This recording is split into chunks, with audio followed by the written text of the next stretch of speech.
എന്റെ പ്രിയപ്പെട്ട സൗരങ്ങളെ, ഒരുപക്ഷെ വർഷങ്ങളായിട്ട് ചിലപ്പോൾ ചില നിയോഗങ്ങൾക്ക് വേണ്ടി നിങ്ങൾ പ്രാർത്ഥിക്കുന്നുണ്ടാകും, സങ്കടപ്പെടുന്നുണ്ടാകും. എന്തുകൊണ്ട് കർത്താവ് കേൾക്കുന്നില്ല? നമുക്കൊന്ന് ആത്മശോധന ചെയ്ത് നോക്കിയാലോ? അതായത് എന്റെ അവസ്ഥ എനിക്കും നിങ്ങളുടെ അവസ്ഥ നിങ്ങൾക്കും നന്നായിട്ട് അറിയാലോ.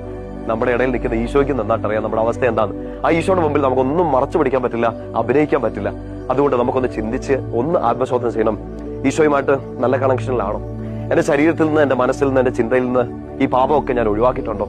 എന്നിട്ടാണോ ഞാൻ ശരിക്കും ഈശോയോട് കരങ്ങൾ ഉയർത്തി പ്രാർത്ഥിക്കുകയും എന്നെ ഒന്ന് കേൾക്കണേ എന്നൊക്കെ പറയുകയും ചെയ്യുന്നത്? നമുക്കൊന്ന് ശ്രമിച്ചു നോക്കാം. ഈ പാപങ്ങളൊക്കെ ഒഴിവാക്കി, തിന്മയൊക്കെ ഒഴിവാക്കി, കൂടുതൽ കൂടുതൽ വിശുദ്ധിയിൽ ഈശോയോട് ചേർന്നിരിക്കുമ്പോൾ പിന്നെ നമ്മൾ പോയി യാചിക്കേണ്ടതോ കെഞ്ചേണ്ടതായ ഒരു കാര്യമില്ല.